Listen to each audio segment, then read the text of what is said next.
好，我是小马。那年收要达到多少钱才适合养马呢？这应该是很多想要入坑爱马仕的朋友最疑惑的问题吧？那就怕自己赚的钱是不是还不够配一只 Birkin 的？那小马在网上看到有一位粉丝就问了这样的一个问题，那他说自己呢年收差不多是80多万人民币，可以养马吗？那结果下面的留言大部分都是泼冷水的居多。那还有一个留言呢，他是说，那在 LV 年收300万人民币以下的都不算是目标客户。那爱马仕养马至少得年收1000万起步吧？那你区一个80万，还没买几个配货就已经养不起了。那真的有这么夸张吗？那小马今天就结合自己多年来的经验和看到的一些案例，来跟大家聊一聊我个人的想法。那首先呢，我们来看一看养马一年需要多少钱呢？当然，我们这里不说像菜篮子呀、花园包，还有 L 巴库这些入门级的包款了，因为他们不需要太多的配货。那所以养马的门槛并不是非常的高。那我们主要说需要配货的 BKC 人气的3个款式。BKC 在相对合理的情况下，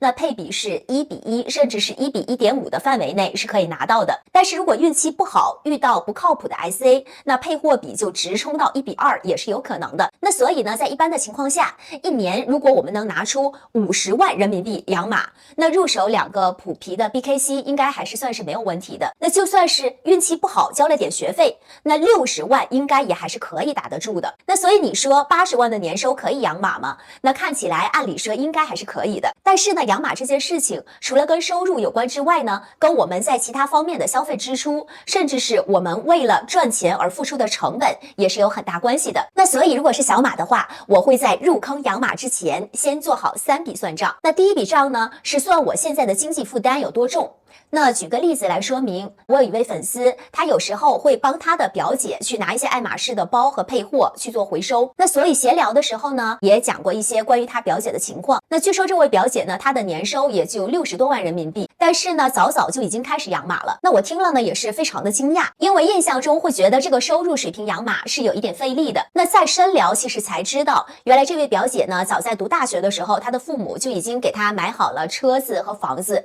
然后后来自己家的老公呢，收入也算还不错的。那虽然没有那么的大富大贵，那还好呢，也没有贷款，那也没有孩子，所以自己挣的钱呢，就当做是自己的零用钱用。那就算看起来60万这笔养马的资金不多，但每年充2个 BKC 还是没有问题的。而他这样的案例呢，随便用在一位家中有贷款、有孩子，或者是有老人需要供养的人身上，都是比较困难的。那再打一个比方，拿年收100到500万的家庭来说吧，那小马根据一些报告提供的数据，非常粗略的算了一下哈，这类家庭的贷款可能会占家庭收入的20%，而养一个上学的孩子的花费呢，也差不多占到20%。那而其余的各项生活的开销呢，甚至可以达到50%。那最后可以支配的收入呢，却只剩下10%左右。所以呢，就算看起来收入还是不错的，但收入越高，消费水平也越高。那最后剩下的钱呢，其实并不多。有没有能力在专柜养马，真的不是单单由收入决定的，而是由最终可以支配的收入决定的。那小马选择从专柜养马前会算的第2笔账，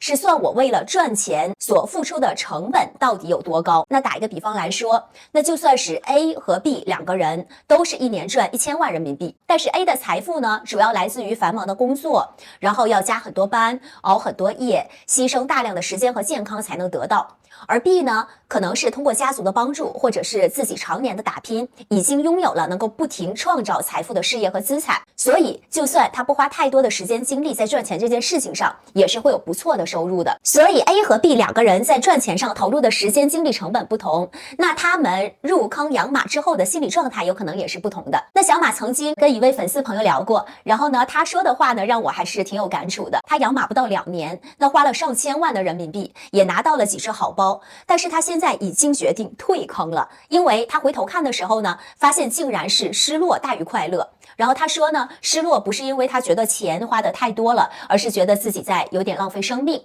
那钱看上去呢只是一个数字，那所以呢，当我一年能挣大几千万的时候，就很容易觉得花1000万在养马上也是花得起的。但是往深了想呢，我这个钱挣得容易吗？那很多时候呢，想陪孩子玩，或者是想跟家人旅游之类的，都没办法去专心，那一直在手机上跟别人聊天聊业务，而由于生活不是很健康，那现在呢身体也落下了各种各样的毛病，所以我的陪伴家人的机会、时间、健康等等很多东西一旦付出了，那就拿不回来了，等于消耗了就是我自己的生命啊。但用生命换来的钱，那却买了一堆并不想要的配货，而我去跟专柜打交道和挑选配货的这些，也花费了我更多的时间。那所以呢，这2年每次拿到包会快乐那么几天，但是呢，这种快感不再有那么强烈之后，回头看一眼自己用生命换来的这些东西，就会觉得真的是非常的空虚，有点不值得。那小马相信这位粉丝的心情呢，会让很多的朋友也会觉得有共鸣吧。养马几年之后呢，回头再看自己在专柜浪费的时间和在配货上消耗的钱，还不如用来研究一些和投资一些更有保值的资产，让未来赚钱变得更加的容易。或者呢，还不如把做这些事儿的时间精力省下来，用在陪伴家人和享受生活上。那小马呢，选择从专柜养马前可能会算的第3笔账，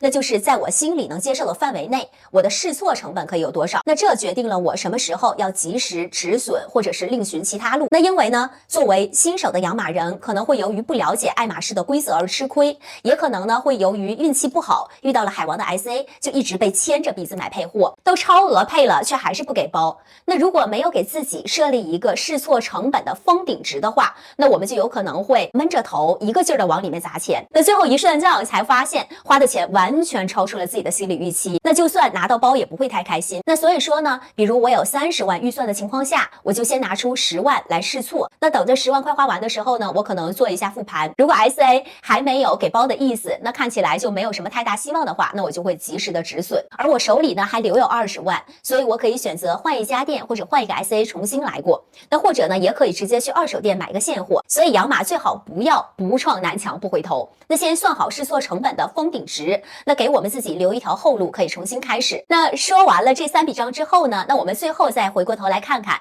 适不适合养马的问题的本质。那刨根究底呢，相信这世上没有人是真心想养马的，哪有人这么心甘情愿去给爱马仕送钱呢？那大家养马最根本的目的是为了拿到自己想要的商品。那既然如此呢，如果是预算有限的情况下，与其去纠结我适不适合养马的问题，还不如直接去通过拍卖会呀，或者是二手市场，去高效的达成自己的目的，拿到自己想要的商品。那等到未来资金更充裕，对钱的态度更随意的时候，再加入到养马行列当中也是不迟的。那以上呢就是小马今天的分享，你觉得什么样的财务状况才适合养马呢？评论区留言一起讨论吧。欢迎订阅我的频道，关注小马，我们下期见。